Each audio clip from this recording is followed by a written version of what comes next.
흔히들 쓰이는데 대부분 다 좀 부정적인 의미로 많이들 쓰이지 않나요? 그렇죠? 유유상종. 끼리끼리 소위 비슷한 사람들끼리 끼리끼리 어울려서 뭐 나쁜 짓 할 때만 말하기도 하고 그렇게 말을 하는데요. 그런데 원래 이 고사성어는요 부정적 의미로 유래된 게 아니고 긍정적인 의미로 유래된 고사성어입니다. 제가 잠깐 말씀을 드리면 이 제나라의 선왕이 순후곤이라는 충신에게 부탁을 합니다. 뭐 명령이죠. 뭐 왕이니까 충신한테 여러 지방을 다니면서 좋은 인재들을 모아오라고 명령을 내리죠. 부탁을 합니다. 그리고 순후곤은 방방곡곡을 돌아다니면서 7명의 인재를 데리고 와요. 그런데 이제 이것을 본 선왕은 어떻게 귀한 인재를 이렇게 한 번에 7명이나 데려올 수 있냐고, 너무 많은 거 아니냐고 라고 말을 했습니다. 이에 대해서 순후군은 본래 같은 류의 새가 무리지어 다니는 법입니다 라고 말했다고 합니다. 여기서 유유상종이 유래됐다고 해요. 결국 긍정적인 의미로 이 유유상종이라는 말이 쓰여졌다라는 것입니다. 근데 뭐 긍정적인 의미든 부정적인 의미든 그것을 떠나서 비슷한 사람들끼리 같이 모이고 어울린다는 그런 인간의 어떤 모습들을 이렇게 보여주는, 잘 보여주는 고사성어라고 생각이 듭니다. 그런데 여러분, 이 유유상종이라는 말이 비슷한 사람들끼리 모인다라는 뜻일 수도 있지만 어찌 보면 다르게 생각해 보면요, 어울리고 모이는 사람들끼리 비슷해지는 것도 있지 않겠습니까? 그러니까 이 말이 그러니까 비슷한 사람끼리 모이는 것일 수도 있지만 모인 사람들끼리 비슷해져서 그럴 수도 있다라는 생각도 하게 되는 거예요. 여러분, 부부는 닮는다라는 말이 있습니다. 여기도 부부가 꽤 있는데요. 부부는 닮는다라는 말이 있는데 많이 닮으시나요? 닮으셨나요, 서로가? 네, 닮아가는 것 같아요. 저도 저희 아내랑 굉장히 다릅니다. 진짜 너무너무 다른데 저희가 이제 17년 됐거든요. 17년 동안 결혼 생활을 했는데 17년이 진짜 길잖아요. 근데 많은 부분이 닮더라고요. 좀 놀랐어요. 순간순간 뜨끔뜨끔했어요. 우리가 이렇게까지 비슷하단 말이야? 하고 놀란 적이 있는데 여러분, 이런 말도 혹시 부모님한테 들어보신 적 있으세요? 나쁜 친구들과 어울리지 마라. 공부 잘하는 친구들이랑 어울려라. 사실 저희 어머니께서 자주 하셨던 말인데요. 좋은 친구들이랑 어울리다 보면은 좋은 일들만 할 것 같고 좋은 것만 배울 거 하고 닮을 것 같다라는 거예요. 공부 잘하는 친구들이랑 어울리면 공부 잘할 것 같다라는 그 막연한 기대가 여지없이 무너질 때도 있지만, 네, 그런 기대와 믿음이 있기 때문이 아닐까 생각이 듭니다. 친구 따라 강남 간다라는 말도 있어요. 그렇죠? 이 강남이 서울특별시 강남으로 알고 계시는데 절대 아닙니다, 여러분. 이건 중국의 양쯔강 밑에 있는 그 강남을 얘기한다고 하더라고요. 네, 황해 밑인가? 그래서 중국의 강남인데 이거 서울특별시 강남을 생각하셔서 친구 따라 강남 가는구나, 좋은 데 가네 이렇게 생각하시는 분이 있는데 아닙니다. 여러분, 이 속담도 뭐예요? 결국 뭘 얘기하는 거예요? 결국 누구와 어울리냐가 굉장히 우리 삶에 지대한 영향을 끼친다는 거예요. 그런데 여러분, 성경에도 이런 말이 있는 거 아세요? 성경에도 잠언서 말씀 함께 볼까요? 잠언 13장 20절 말씀 우리 함께 읽겠습니다. 시작. 지혜로운 사람과 함께 다니면 지혜를 얻지만 미련한 사람과 사귀면 해를 입는다. 친구 따라 강남 간다. 거의 비슷하죠? 유유상종 비슷합니다.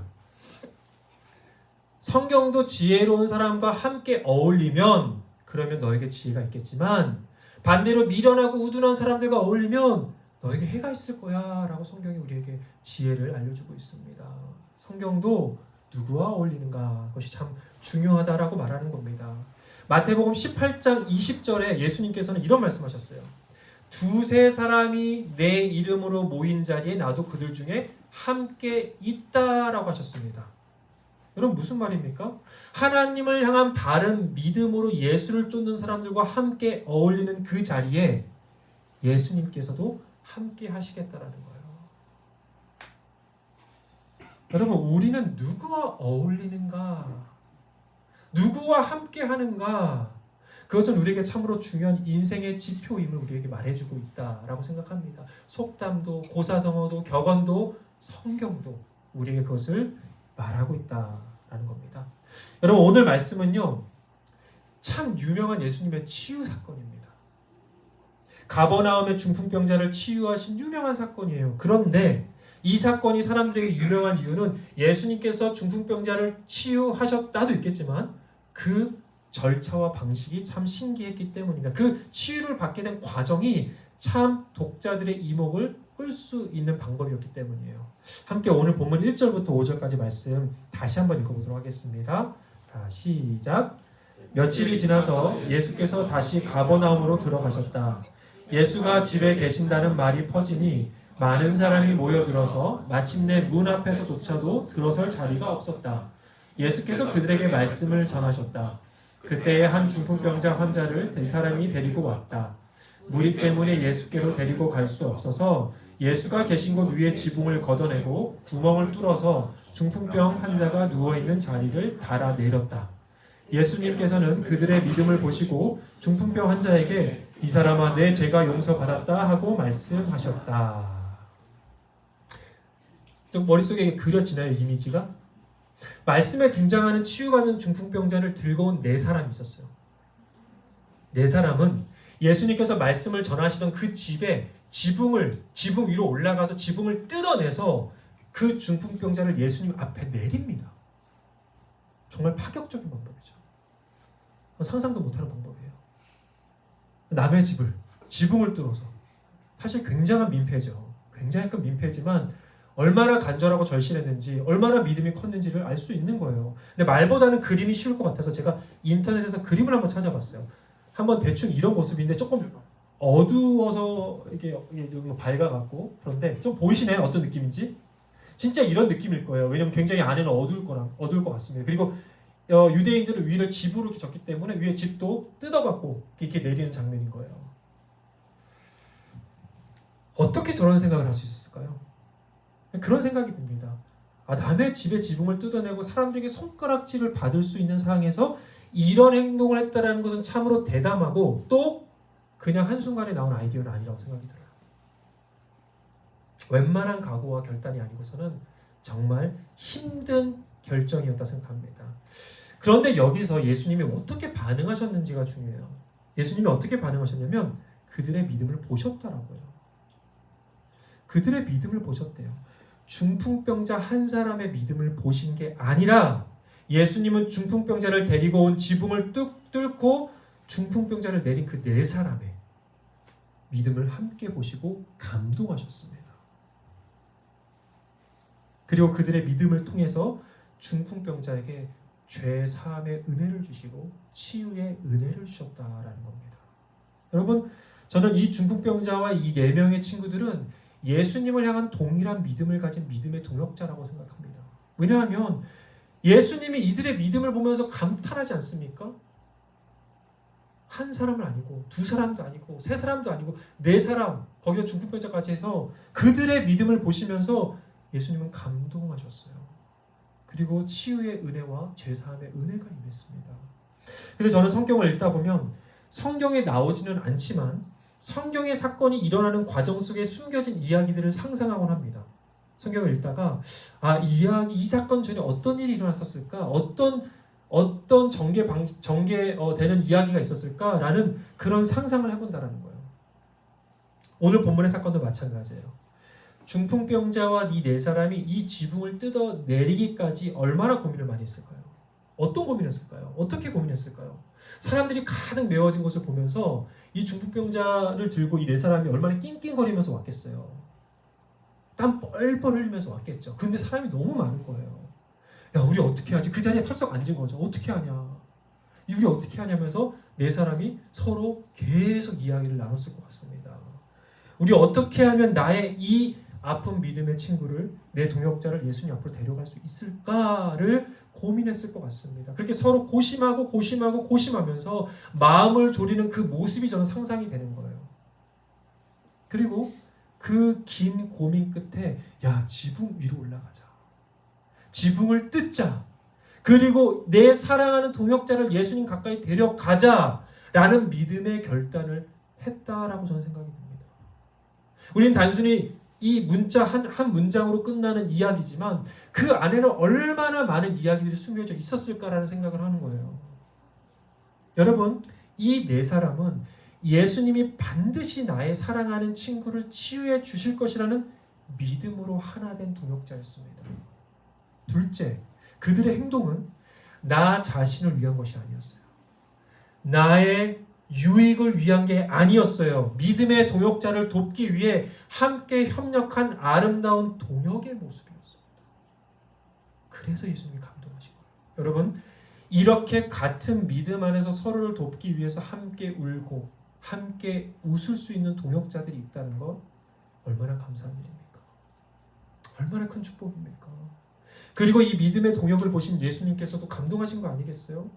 마찬가지로 내 사랑하는 믿음의 동역자들과 우리가 함께 믿음으로 하나 되고 동역할 때 여러분 예수님께서 기뻐하시고 감동하시는 거예요. 그리고 마태복음에서 말씀하신 것처럼 그 자리에 내가 함께 있겠다라고 약속하신 겁니다. 아름다운 동역, 저는 그러한 믿음의 동역자들이 여러분 주변에 참 많았으면 좋겠습니다. 그러나 이와 반대로 오늘 보면 6절부터 등장하는 율법학자들의 무리가 등장합니다. 짜잔하고 좀 무슨 그 드라마 같아요. 짜잔하고 이제 악역이 등장하는 거죠. 함께 보면 6절부터 9절까지의 말씀 같이 읽어보겠습니다. 시작. 율법학자 몇이 거기에 앉아 있다가 마음속으로 의아하게 생각하기를 이 사람이 어찌하여 이런 말을 한단 말이야? 하나님을 모독하는구나. 하나님 한 분밖에 누가 죄를 용서할 수 있는가 하였다. 예수께서 그들이 속으로 이렇게 생각하는 것을 곧바로 마음으로 알아채리시고 그들에게 말씀하셨다. 어찌하여 너희는 마음속에 그런 생각을 품고 있느냐? 중풍병 환자에게 내 죄가 용서받았다 하고 말하는 것과 일어나서 내 자리를 걸어가라 하는 거 말하는 것 가운데서 어느 쪽이 더 말하기가 쉬우냐? 여러분, 이 율법학자들은 공통적으로 믿음의 눈이 없었습니다. 자신들이 가진 경험과 지식, 그것으로 예수님의 능력을 판단했습니다. 그리고 제안했습니다. 그리고 또 비난했습니다. 그런데 율법학자 한 사람이 그런 생각을 했다는 게 아니에요. 그들이, 율법학자 그 무리가 함께 모여있는 그들이 함께 동일한 생각과 믿음을 가지고 있었다는 거예요. 어떻게 해요? 유유상종. 유유상종이 떠오릅니다. 끼리끼리 어울려 동일한 생각과 믿음을 공유했다는 거예요. 모여서 함께 믿음의 성장을 이루는 것이 아니라 오히려 믿음의 성장을 방해하는 모임이었던 겁니다.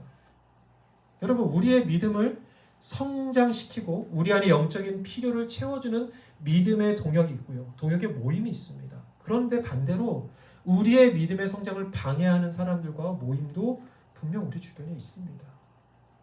만나면 세상의 정욕과 욕심과 욕망을 쫓게 하고 육신의 즐거움을 더욱 추구하게 만드는 그러한 사람들과 모임이 분명 우리 주변에 있다는 거예요. 그래서 내 안에 채워져야 할 성령의 기쁨과 평강이 오히려 빼앗기고 거기에 세상의 거짓과 헛된 것들로 나를 채우게 되는 그러한 사람들과 어울리다 보면 어느새 그들의 생각과 마음이 내 안에 스며드는 것을 우리가 느껴지게 된다는 것입니다. 여러분, 저는 군대에 가기 전까지는 우리 교회 친구들이 굉장히 많았었어요. 교회 친구들, 믿음의 친구들, DTS 친구들, 굉장히 친한 친구들이 많았습니다. 그런 친구들 많이 어울렸었어요. 그래서 제가 군대를 갔습니다. 군대를 갔는데 교회를 나가기가 너무 힘든 거예요. 막 주일에도 막 훈련이 있고 준비해야 되고 막 이런저런 일 터져갖고 막 온콜맨 하고 있어야 되고 그래서 그 1km, 1km, 2km 이런 식으로 나눠져 있어요. 못 나가요. 그 밖을 못 나가는데 위수 지역이라는데 근데 군대를 가서 교회도 나가기도 힘들고 믿음의 동역자도 만나기도 힘들고 그런데 반대로 부대 안에서 함께 신앙의 교제를 나눌 만한 사람 찾기가 너무 힘든 거예요. 저는 되게 놀랐어요. 항상 믿는 사람과 이렇게 있다가 군대를 가니까 생각보다 믿지 않는 사람이 많다라는 것을 그때 가서 깨달았습니다. 진짜 믿지 않는 사람이 많구나, 세상에. 근데 문제는 뭐냐면요. 세속의 즐거움을 탐닉하고 전하는 사람들도 너무 많은 거예요, 내 주변에. 막 그런 사람들이 부대 안에서 어울리다 보면 그 사람들이 계속 저한테 얘기합니다. 같이 술 먹으러 가자. 같이 클럽 가자. 같이 세상의 즐거움을 같이 즐기자라고 하는 사람들이 너무 많은 거예요. 만나면 무슨 얘기합니까? 음담패설을 얘기합니다. 다른 사람의 험담이나 욕을 하는 그런 사람들과 계속 만나는 거예요. 그런데 제가 뭘 느꼈냐면 점점 제 영혼이 말라가는 걸 느꼈어요. 제 안에 영적인 공급은 없는데, 선한 영향을 받을 수 있는 공동체나 사람들도 없는데, 유혹과 시험은 계속 제 안에 막 들어오니까 제가 점점 타협을 하게 되더라고요. 점점. 처음에 그러지 않았는데 갈수록. 뿐만 아니라 나중에는 그러한 사람들의 생각과 믿음을 제가 인정하게 된다는 겁니다. 점점. 그래도 괜찮지 뭐. 나도 그렇게 괜찮아. 나도 그렇게 할 수 있어. 이렇게 생각을 하게 됩니다. 그래서 어느 날 제가 이러면 진짜 안 되겠다라는 생각이 확 들더라고요. 그래서 그러한 모임들을 의지적으로 끊기 시작했고 쉽지는 않았습니다. 핍박도 있었고. 그런데 저의 영혼을 지키기 위해서 어떻게든 부대 주변의 교회 찾아가고 가서 예배 드리고 있었어요. 그러면서 제가 회복되는 경험을 했었습니다. 사실 군대에서 어찌 보면은 믿는 사람들 주변에 있다가 믿지 않는 사람들 주변으로 들어간 첫 경험일 수도 있을 것 같아요. 여러분 분명 여러분 주변에도 여러분의 영적인 성장과 기쁨을 주는 사람들과 모임들이 있을 겁니다. 하나님을 바라보게 하는 그러한 만남들도 있을 거예요. 근데 반대로 여러분에게 세상 사람들이 추구하는 그런 세속의 기쁨과 거짓말을 같이 쫓게 하고 또 세상의 염려와 근심으로 불안과 두려움을 심어주는 그러한 사람들과 만남도 분명히 있을 겁니다. 여러분, 우리는 누구와 멍해를 같이 매어야 합니까? 누구와 함께 같은 길을 바라보며 걸어야 됩니까? 그것이 정말 중요하다고 성경이 우리에게 권면하는 내용입니다.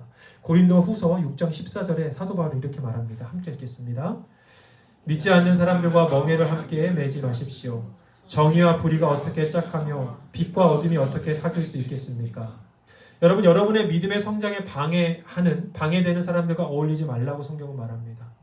믿음의 성장을 가져오는 사람들과 함께 만나서 이야기를 나누고 함께 기도하고 함께 같은 곳을 바라볼 때, 예수님을 바라볼 때 여러분, 우리의 영혼이 강건해질 수 있습니다. 우리의 영혼이 충만할 수 있습니다.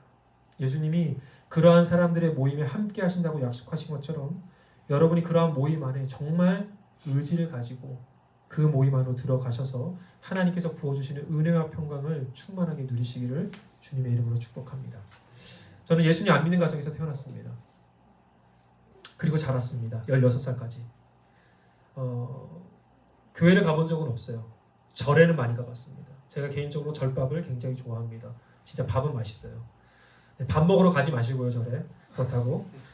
교회 밥도 맛있습니다. 그래서 제가 믿음의 동역을 배우거나 볼 수 있는 기회가 참 적었어요. 왜냐하면 부모님이 믿는 분들이었으면 믿는 분들과 함께 집에 가서 구역 예배도 드리고 가정 예배도 드리고 그 믿는 분들과 함께 기도하는 모습도 보고 함께 그런 모습들을 동역의 모습들을 배우거나 볼 수 있는 기회가 너무 없었다라는 거예요. 그런데 감사하게도 제가 예수님을 만나고 16살에 예수님 만나고 교회를 다니면서 교회 공동체에서 만났던 믿음의 친구들 그리고 함께 예수님에 대해서 밤새 이야기하고 공동체 어떻게 건강하게 세울까 우리 청년부 우리 중고등부 어떻게 건강하게 세울 수 있을까 함께 밤늦도록 이야기를 나누었던 선배들 후배들 그러한 믿음의 동역자들이 있어서 저는 정말 그 16 전까지 못 배웠던 것들 다 몰아서 배운 느낌이에요. 비록 믿음의 가정에서 태어나 자란 것은 아니었지만 저의 믿음의 여정, 신앙의 길을 함께 지지해주고 잘 걸어갈 수 있도록 도와주었던 그분들의 동역 덕분에 제가 이 자리에 있었다고 저는 믿습니다. 그분들이 아니었다면 제가 목회자로 살 수 있었을까라는 생각을 하게 돼요. 저를 믿음의 길로 인도해준 친구들과 선배들의 오랜 기도 그리고 그분들의 진심 어린 응원과 조언들이 모여서 10년 동안 저는 보선에서 선교사로 사역을 했고 그리고 지금도 이 마르페 교회를 개척하는 가운데 우리와 함께 해주고 있습니다. 지금도 저를 응원해주고 계시고요.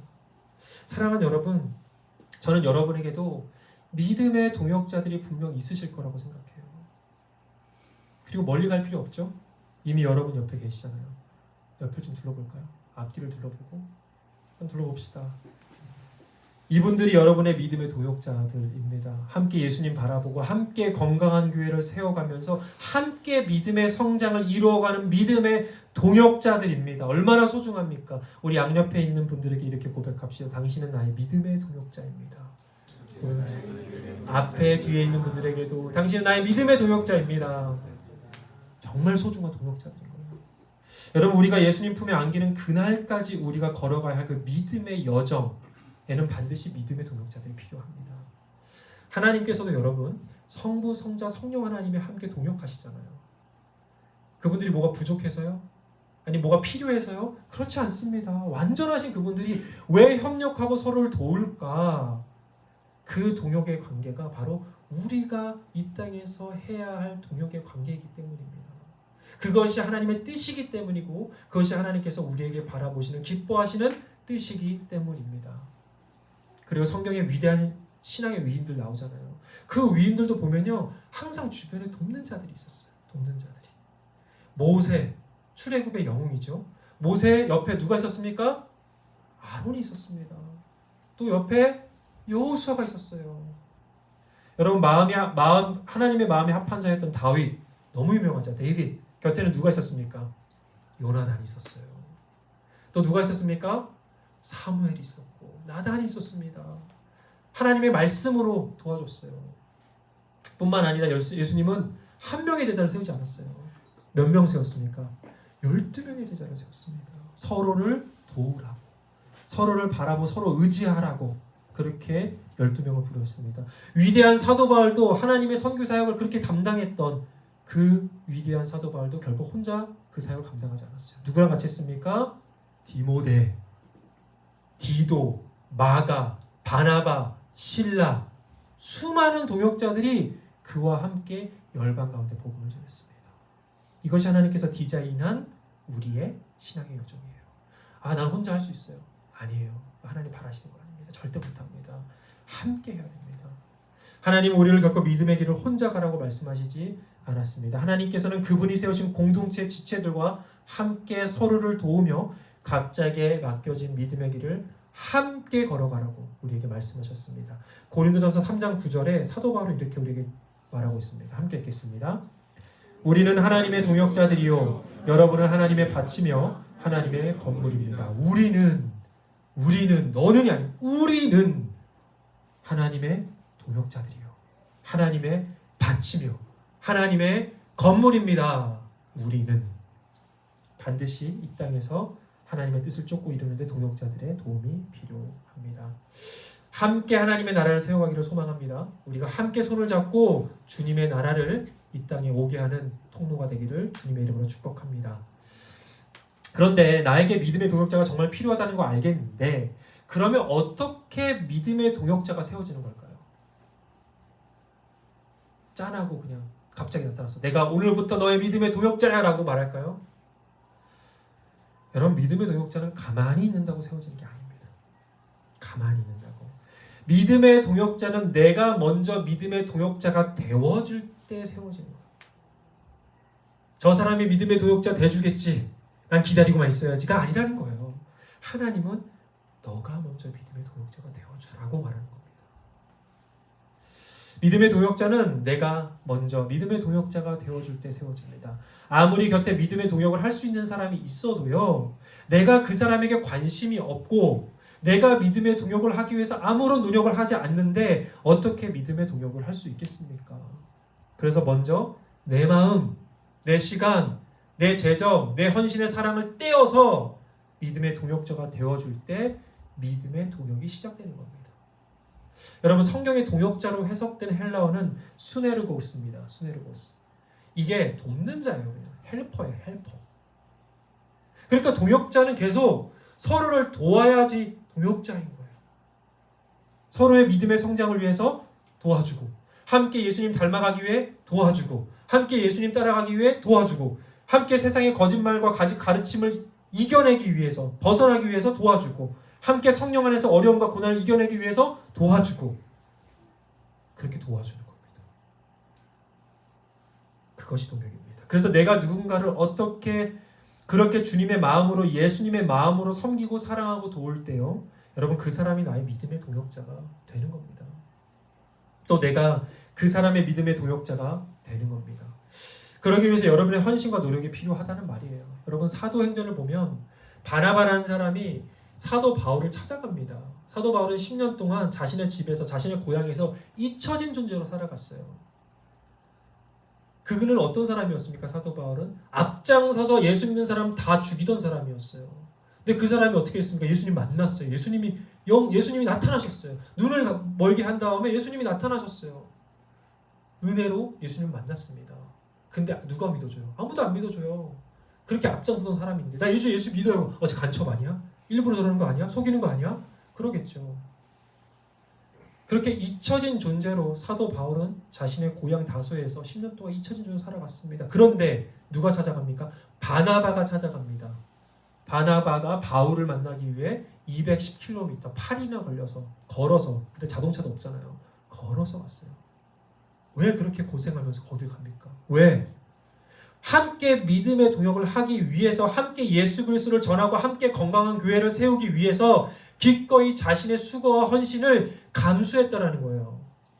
그렇게 바나바의 수고와 헌신의 노력으로 바나바와 사도 바울은 안디옥 교회를 든든하게 세우게 됩니다. 선교 기지를 만들어요. 세계 선교의 문을 엽니다. 여러분 혹여 나는 믿음의 동역자가 별로 없는 것 같아 라는 생각이 든다면 여러분 내가 정말 믿음의 동역자를 세우기 위해서 얼마나 수고하고 애쓰고 헌신하고 있는가를 생각해 보세요. 내가 먼저 나의 시간과 내 마음과 내 정성을 다해 동역자를 세우기 위해 나는 노력하고 있는 사람인가를 물어보셔야 됩니다. 저는 여러분 주변에 이미 하나님께서 예비하신 믿음의 동역자들이 많이 있을 거라고 생각합니다. 지금 여기에도 있고요. 지금 여기에도 있습니다. 그래서 그 사람들을 기억하면서 여러분 중보하셔야 돼요. 기도하셔야 돼요. 그리고 연락도 하고 찾아도 가고 같이 집에 초대도 하고 식사도 하고 마음과 정성을 함께 쏟으며 울고 웃으며 평생 믿음의 동역자로 우리가 되어져 가는 것입니다. 저는 이러한 복되고 기쁜 일이 우리 마르페 교회 안에 차고 넘치기를 주님의 이름으로 축복합니다. 저는 여러분 모두가 서로에게 평생 함께 믿음의 동역자들이 될 수 있기를 주님의 이름으로 축복합니다. 끝으로 그렇다면 우리는 항상 믿는 사람들과 어울리고 믿음 없는 사람들과는 어울리지 말아야 한다는 말인가? 라고 질문할 수도 있습니다. 아니 그러면 그들과는 담 쌓고 그냥 맨날 교회 사람들과 어울려야 돼요? 라고 질문하시는 분도 계실지 모르겠어요. 그런데 절대 아닙니다. 그런 말이 절대 아닙니다. 함께 오늘 본문에 바로 이어진 사건이 있어요. 바로 이어진 말씀 마가복음 2장 15절부터 17절까지의 말씀을 함께 읽어보겠습니다. 시작. 예수께서 그의 집에서 음식을 잡수시는데 많은 세리와 죄인들도 예수와 그의 제자들과 한자리에 있었다. 이런 사람들이 많이 있었는데 그들이 예수를 따라왔던 것이다. 바리새파의 율법학자들이 예수가 죄인들과 세리들과 함께 음식을 잡수시는 것을 보고 예수의 제자들에게 말하였다. 저 사람은 세리들과 죄인들과 어울려서 음식을 먹습니까? 예수께서 그 말을 들으시고 그들에게 말씀하셨다. 건강한 사람에게는 의사가 필요하지 않으나 병든 사람에게는 필요하다. 나는 의인을 부르러 온 것이 아니라 죄인을 부르러 왔다. 바로 이어진 말씀이에요. 바로 이어진 말씀. 예수님과 제자들은 당시의 돈의 노예와 같았던 같은 유대인들에게 돈을 빼앗아서 로마 정부에게 갖다 바치던 세리들 그리고 또 종교적인 의미에서 부정하다고 여겨지는 그런 죄인들과 함께 식사를 하시고 그들과 함께 어울리며 대화를 나누었습니다. 여러분 지금으로 따지면 믿음이 없는 세속적인 사람들과 함께 어울리고 계셨다라는 거예요. 그래서 당시 종교 지도자들이 이런 비난을 한 겁니다. 그러자 예수님은 내가 이 땅에 온 것은 죄인들을 부르러 온 것이지 그들의 구원을 위해 이 자리에 있는 것이지 다른 이유가 아니야 라고 말씀하신 거예요. 그러면 이제 우리가 또 다른 것을 배우게 됩니다. 이 메시지를 통해서 우리가 또 다른 것을 배우게 돼요. 여러분 이것은요 예수님께서 우리에게 왜 우리가 믿지 않는 자들과 함께 어울려야 하는지를 말씀해 주시는 거예요. 왜? 우리는 우리의 즐거움을 위해서 어울리는 게 아니에요. 그들의 즐거움을 위해서 어울리는 게 아니에요. 그들과 함께 멍에를 매기 위해서 같이 어울리는 것이 아니라 무엇을 위해서? 그들의 구원을 위해서. 그들의 구원을 위해서 복음을 위해서 함께 어울려야 한다는 거예요. 내 욕심이나 내 즐거움이나 내가 원하는 것을 얻어내기 위해서 또는 그들과 단지 친해지기 위해서 우리는 예수 믿지 않는 사람들과 어울리는 것이 아니에요. 이런 것을 착각하는 분들이 있어요. 믿지 않는 사람과 어울려야 돼 말하지만 결국 믿지 않는 사람처럼 변하는 경우가 많이 있다는 겁니다. 여러분, 우리는 세상에 뭐라고 했습니까? 빛이라고 말씀하셨어요. 우리는 세상에 뭐라고요? 소금이라고 말씀하셨어요. 세상에 가지 않는데 어떻게 빛이 되고 소금이 됩니까? 여러분, 우리는 예수의 사람으로 진리와 사랑을 붙잡고 붙들고 성령의 사람으로 그들 안으로, 세상 안으로 들어가야 합니다. 그것이 우리의 사명이에요. 그래서 우리를 통해서 하나님의 진리와 사랑이, 예수님의 진리와 사랑이 계속 전해지고 흘러갈 수 있도록, 우리를 통해서 그것이 계속 흘러갈 수 있도록 세상 사람들 만나는 거예요. 어울리는 거예요. 그런데요, 여기서 우리가 반드시 알고 있어야 하는 게 있어요. 제가 예전에 청년부 시절에 친한 후배가 있었는데 그 후배가 저한테 이런 얘기를 했었어요. 자기는 친구들 전도하기 위해서 친구들이 있는 술집으로 들어간대요. 그 친구가 같이 술집 가서 같이 술 마신대요. 그래서 그래, 너가 정말 진리를 전하고 복음을 전할 수 있다면 응원한다 라고 얘기했었어요. 그런데 나중에 보니까 전도는 안 하고 본인이 전도를 받았더라고요. 그러니까 본인이 전도가 된 거예요. 교회도 잘 안 나와요. 본인이 좋아서 막 술 마시러 다녀요. 왜 그럴까요? 여러분, 웃지만 이런 일이 벌어지고요. 저도 정말 군대에서 경험해 본 일입니다. 이게 우리가 물들어갑니다. 여러분, 세상에 나가서 세상 사람들과 어울려 하는 건 맞아요. 그런데 그들과 동화되라는 말이 아닙니다. 동화되라는 말이 아니에요. 어떻게 동화되지 않을 수 있을까요? 어떻게 그들에게 전도를 당하지 않을 수 있을까요? 그것은 내가 믿음으로 영적으로 굳건히 서 있어야 됩니다. 내가 빈약한데, 작은 바람에도 내가 흔들리고 막 넘어지는데 내가 무슨 그들을 전도할 수 있겠습니까? 그래서 여러분, 다시 돌아와서 믿음의 동역자, 믿음의 공동체가 중요하다는 사실을 다시 말씀드리는 거예요. 교회에서 말씀으로 영적인 공급을 받고 믿음의 동역자들의 기도와 격려를 받고 공동체 예배를 통해서 나를 새롭게 하고 영적으로 단단하게 무장하면서 세상에 들어가는 겁니다. 그렇게 영적 무장을 하고 세상 속으로 파송을 받는 거예요. 세상에 나아가 담대하게 복음의 증거로 살아가는 겁니다. 여러분, 저와 여러분이 잘 서 있어야 우리가 만나는 세상 사람들이 예수 만날 수 있습니다. 우리가 제대로 성령 안에서 충만해야지 우리가 만나는 모든 예수 안 믿는 사람들이 진짜 예수 만날 수 있는 거예요. 고침을 받을 수 있는 거예요. 치유를 받을 수 있는 거예요. 성령님을 영접할 수 있는 겁니다. 여러분, 우리가 함께 믿음의 동역자로 이 길을 걸어갔으면 좋겠습니다. 우리의 신앙의 여정, 세상 속에 들어가야 합니다. 세상 사람들 만나야 합니다. 어울려야 됩니다. 그렇지만 우리 혼자 못합니다. 같이 해야 됩니다. 제가 여러분과 함께 할 거고요. 여러분이 저와 함께 할 것입니다. 우리가 서로 함께 할 것입니다. 그러한 삶 사시기를 축복합니다. 말씀을 정리하면서 오늘 본문 5절에 예수님은 중풍병자의 병을 먼저 고쳐주시지 않으셨어요. 뭘 먼저 하십니까? 먼저 죄사함의 은혜를 주십니다. 좀 생뚱맞지 않아요? 뭐야? 병을 고쳐줘야지. 나는 지금 병에 걸렸는데 병을 치료해줘야 되지. 왜 죄사함을 주는 거야? 왜 그러셨을까요? 저는 생각해봤어요. 예수님께서 우리에게 우선순위를 먼저 알려주고 싶으신 게 아닐까. 육신의 문제 해결보다 우리에게 먼저 영적인 문제 해결이 더 중요하고 더 우선되는데 우리는 모두 다 육신의 필요를 채우기 위해서 세상에 살아가는 겁니다. 우리의 인생의 시간을 육신의 필요를 채우고 육신의 즐거움을 채우는데 우리의 인생을 모두 다 투자하는 거예요. 정작 우리의 영의 상태는 죽어가고 있고 메말라가고 있고 광야와 같은데 돌보지 않는 겁니다. 오늘 우리에게 주신 말씀을 통해서 우리는 믿음의 눈을 떠야 됩니다. 영적인 공급과 성장을 위한 믿음의 동역자 세우는 것, 여러분, 옵션이 아니에요. 뭐 때가 되면 되겠지. 아닙니다. 여러분, 그것이 우리에게 무엇보다 중요한 일이라고 예수님께서 우리에게 말씀하고 계신 겁니다. 수고와 헌신을 아끼지 않고 믿음의 동역을 위해서 우리가 노력할 때 우리가 평생 같이 가야 할 그 믿음의 동역자들이 우리 안에 풍성하게 넘칠 것입니다. 얼마나 아름다울까요?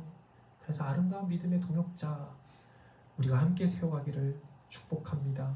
그 믿음의 동역을 통해서 이 땅에 우리의 삶에 우리가 가는 곳곳마다 우리의 평생 그 믿음의 여정 가운데 하나님 나라가 임할 것을 저는 믿습니다. 함께 기도하겠습니다. 우리 함께 기도할 때